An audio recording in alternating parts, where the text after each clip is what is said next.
because I had disobeyed the rules, even though the rule was immoral. There are lots of them like that. And when I went in and they threatened me with a court-martial, I told them this was my battle plan. They didn't have Xerox machines in those days, so I had to get a lot of carbon paper. I wrote a letter to President John F. Kennedy, and I wrote a letter to the Secretary of the Navy, and I wrote a letter. My hometown was Detroit. I wrote a letter to the Detroit News and a letter to the Detroit Free Press, telling them what was happening to me as a result of just expressing my opinion about an immoral act that was going on over here on Guam. And I showed the Naval Vice Admiral my letters right there. I said, I've only sent the one to the President and the Secretary of the Navy. These letters go to the newspapers across the country. There was one there to the New York Times as well, and the Los Angeles Times. It was, and I just spread them out before him. I said, if you court-martial me or punish me in any way for this, then what's going to happen is the world is going to find out about this policy. And I'm prepared. I'm ready. I can handle it. And I was 20 years old at the time, or 21. Not only did I get a blessing from that, because all things come in blessings for you, I got out 90 days early.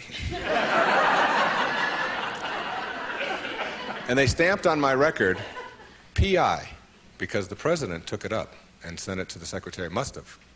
And I never heard from him, but the P.I. on your record means political influence. And they don't like anybody with political influence in the military. And as soon as they saw that, they said, this is somebody we probably will be giving a discharge real soon.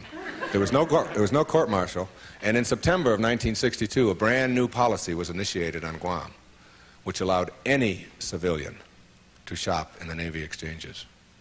And it came about as a result of someone saying, these rules are immoral, and therefore it's immoral to obey them. New ways of being, ethics rather than rules. And when your kids want to know why, how come these rules are so stupid? How come we have to do this? Encourage them to change them. My mother always did that. She would have to help me get out of the messes that I got myself into, because I did it in my impetuous youth. I would just, when they would say to me, what's more important, your job or school? I was just honest. I said, my job, of course. That's how I felt in those days. But what you do put out in the world is exactly what's coming back to you. And if you find things coming back to you that you don't like and don't understand, don't ask yourself why these things are coming to you. Ask yourself what you're doing to make them come back to you. And when you start putting the responsibility on yourself, you'll start seeing dramatic changes. Dramatic changes. A new way of being. Instead of ethics, instead of rules, ethics. Another new way of being. Instead of looking all your life for achievements and externals, try living your life on knowledge for the sake of knowledge. Knowledge instead of achievement. For the sake of knowledge. Being in a context in which you don't have to collect a lot of merit badges. You don't have to collect a lot of awards and other people's value judgments. That you go to school or you go out into the world or you read or whatever it is you do because it makes sense to you, not because of what somebody else is going to put on a transcript or where you're going to appear in a class list. We need to help our children to understand and value the importance of knowledge for the sake of knowledge and doing things that make sense rather than taking the easy way. Knowledge rather than always trying to achieve. We're in an achievement-oriented society, which tells us that we evaluate and judge a human being based upon how many achievements he has. But most of the people who get caught up in that trap and are always in this circle of trying to get ahead, trying to always get ahead, their reward for that almost always is higher blood pressure, ulcers, early deaths, and even things like cancer, we're beginning to find out, are related to the kinds of stresses that we have. And remember, it's a perfect universe. There's no stress in it. There's only people thinking stressful thoughts. And when you put that pressure on yourself to always achieve and get ahead of the other guy, you miss what it's really all about.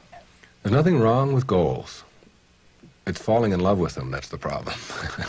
It's not being able to be flexible and alter them. If you have a goal to get here, to get $100,000 in the bank, to get to this promotion, to get 2 cars in your garage, whatever it is that your goal is, and you're on your way to that, and you're always working at the goal, all of this stuff on your way to the goal is called striving, and that's what you learn, striving. And striving is a very low-level place to be. When you get to your goal, because all you've ever known is striving, you will just always suffer from this disease called more. You will just upgrade your goal to $200,000, 4 cars and 2 houses and another wife and a younger one and all of these kinds of things. If you have a goal and you understand that every step along the way is a present moment to enjoy and to live, then the goal won't become any obsession. I don't have any goals in my life. People ask me, where are you going to be 5 years from now? What are you going to be doing? What's next for you? I remember what Lincoln said, who to me was like the greatest person who ever sat in that White House. He said, I never had a policy. He said, I just tried to do what made the greatest amount of sense each and every day of my life as I sat there as the President of the United States. And I think there's something really significant in that you don't have to get it all planned out and follow a certain pattern and do it a certain way. If you just sort of trust your inner instincts and go with that and live each moment, the goal stuff will all take care of itself. But if you're sacrificing and pushing your life aside and suffering on your way to trying to get someplace, you'll never get there. It will always elude you, because once you get there, you'll just have to upgrade it. And that's because that's all you'll know. Nowness is that purest form of sanity, living in this moment and enjoying it. And all the rest of it will sort of work its way out. Another new way of being for me is to think of yourself in terms of personal authority rather than being an authoritarian. Personal authority. A person who has authority never needs to dominate anyone else, ever. Dominating doesn't become necessary. In business, you can have authority. The people who have the most authority are the ones who listen the most, and the ones who are the most conscientious about what do other people have to say.